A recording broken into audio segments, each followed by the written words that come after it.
مولا علی کا ایک صحابی ہے، اس کا نام ہے ترما بن عدی بن حاتم تائی.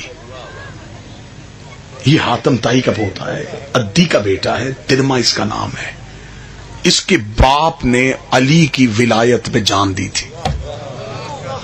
پوری ایک مجلس سرکار عدی بن حاتم پہ پڑھی جا سکتی ہے، عدی بن حاتم کے فضائل پہ. ترما اتنا ذہین تھا، اتنا ذہین تھا کہ مولا علی اس کو اپنا شاگرد کہتے تھے.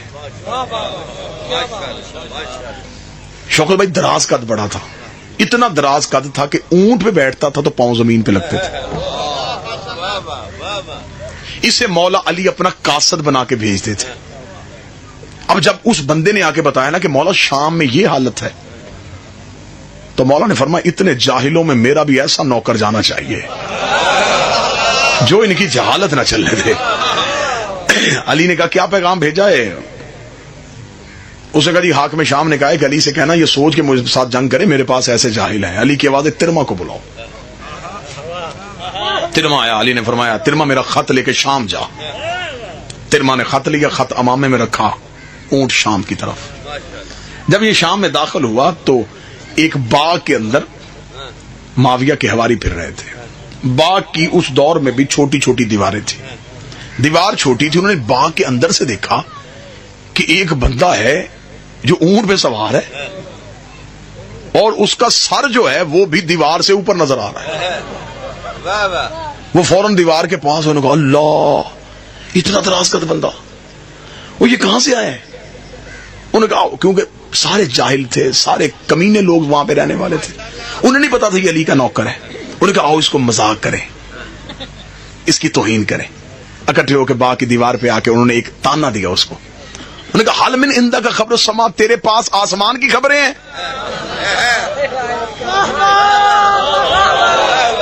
دراز کا جو تھا نا، انہوں نے کہا تو آسمان سے خبریں لاتا ہے؟ جواب سننا علی کے نوکر کا. علی نے بھی بندہ چن کے بھیجا تھا. انہوں نے کہا تیرے پاس آسمان کی خبریں ہیں؟ ترما نے دیکھا ہاں میرے پاس آسمان کی خبریں ہیں. آسمان پہ قہر ہے، نامشکاری ہے، تم پہ برسنے کے لیے تیار ہے.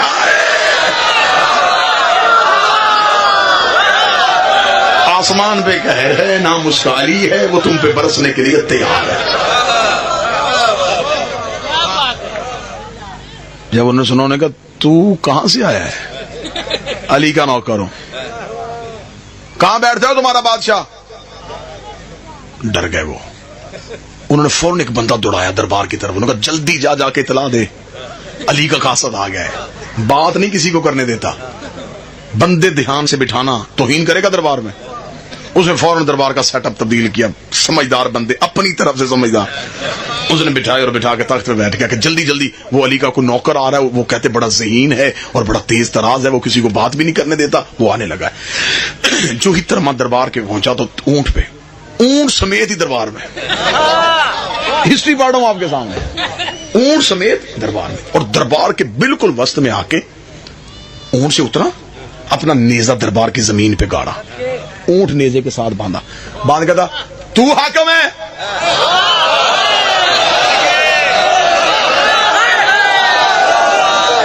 تو ہے شام کا حاکم؟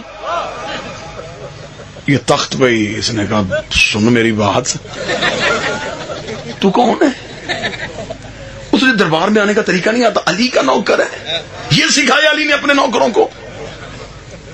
اس نے کہا خبردار میرے مولا پہ کوئی تانا نہ دینا. کیا غلطی کی میں نے؟ اس نے کہا یہ دربار میں آنے کا طریقہ ہے. اونٹ دربار میں لے کے آتے ہیں، جانور اونٹ دربار کے باہر باندھے جاتے ہیں، گھوڑے باہر، اونٹ باہر. تو اونٹ لے کے دربار میں آ گیا. پورا دن بھی پورا یہ گرد و نواح کا مجمع بولتا رہے، علی کے اس نوکر کے جملے کا قد ہی پورا نہیں ہے. میرے ترما نے جواب کیا دیا؟ انہوں نے کہا اونٹ باہر کیوں نہیں باندھا؟ اس نے دیکھا مجھے علی نے بھیجا ہے. علی نے کہہ کے بھیجا تھا شام میں جا رہا ہے، دھیان سے جانا. انہیں تو دن میں نہیں پتا چلتا اونٹ ہے کہ اونٹ نہیں ہے.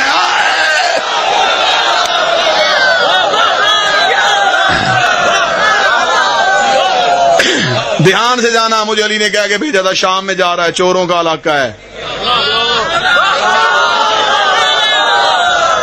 یہ چراتے اونٹ ہے، قسم اونٹنی پہ دے دیتے ہیں. اب بتا، اس نے دیکھا کہ چل دربار میں آ ہی گیا تو دوسری توہین یہ کی ہے، تو نے مجھے سلام ہی نہیں کیا. کہتا کیا کہہ کے سلام کرتا؟ اس نے کہا تو امیر المومنین کہہ کے سلام کر. مسکراتا مومن میں ہوں تو میرا امیر ہے ہی نہیں. مومن میں ہوں تو میرا امیر ہی نہیں, میں تجھے سلام کیوں کروں؟ تو کوئی سلام کے قابل ہے؟ سپاہیوں نے کہا اسے بحث نہ کر, کام پوچھ, اسے بھیج. اس نے کہا ہاں میری بات سن, کس کام آیا ہے؟ اس نے کہا خط ہے علی کا. اس نے کہا دے دے خط. اس نے کہا بسم اللہ الرحمن الرحیم.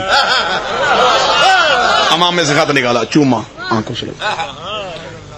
جو قریب بیٹھے تھے ان میں سے پیچھے سے ایک نے کہہ کا مارا. تو میں نے کہا تو کیوں ہنسا ہے؟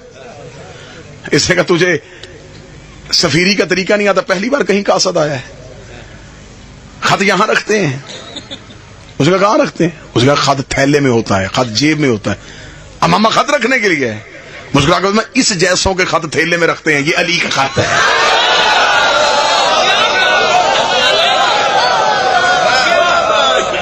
میری مجبوری ہے, میرے پاس سر سے اونچی جگہ کوئی نہیں تھی.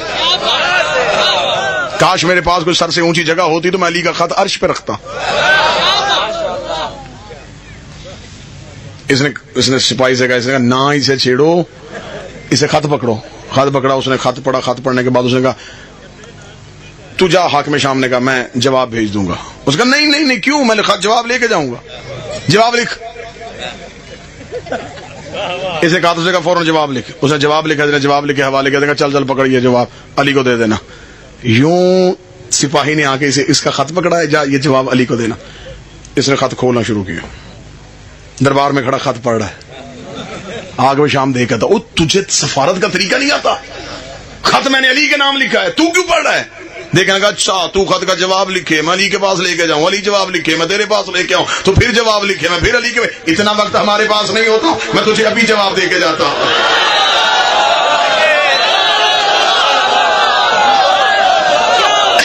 میں تجھے ابھی جواب دے کے جاتا ہوں, ہمارے پاس اتنا وقت نہیں ہے. اسے کہا تو سفارت کرتا ہے, تیرے پاس وقت کیا نہیں ہے, زندگی قربان کروں, تیرے ماں کی قبر کی مٹی ملے, میں آنکھوں کا سرما بنا لوں. اوے علی کے نوکر, تیرے جملے پہ ہمارے لاکھوں کی جان قربان. تیرے ماں دیکھ کے کہتا ہے کہ میں صرف سفارت کرتا رہوں, تجھے نہیں پتا میں علی کی زیارت کرتا ہوں. اس کا چہرہ دیکھنا عبادت. چمن چمن کلی کلی نگر نگر گلی گلی پنجنارا پندنی بے بہارا.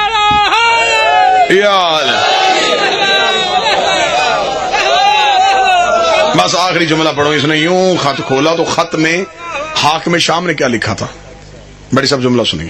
خط میں حاکم شام نے کیا لکھا؟ خط میں حاکم شام نے لکھا تھا, اے علی میرے ساتھ یہ سوچ کے جنگ کرنے کے لیے آنا, میری فوج کی تعداد رائی کے دانوں کے برابر ہے.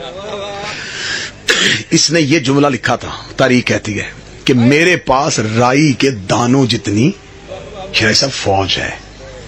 یہ جس نے اپنی جرت دکھائی تھی. ترما نے یوں پڑھا, پڑھ کے کہ اس کا جواب دوں.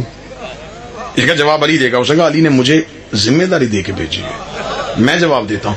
تیری رائی کے دانے کے برابر فوج ہے, علی کے پاس مال کے اشتر جیسا مرغ ہے, تیرے دانے چن چن کے کھا جائے.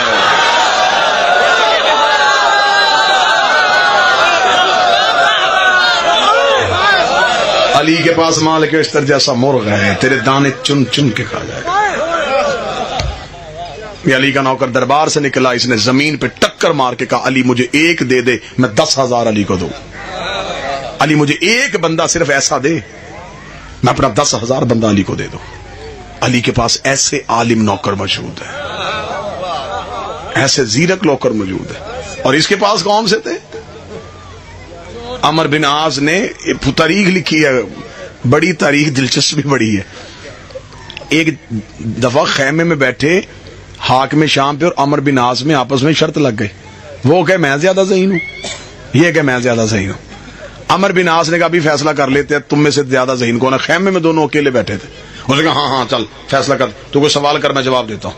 عمر بن عاص نے کہا میں سوال کرتا ہوں, کان قریب کر. حاکم شام نے کان قریب کیا. اس نے کہا تجھ جیسا جاہل کون ہوگا, خیمے میں تیسرا بندہ ہی کوئی نہیں, تو کان میرے قریب کر.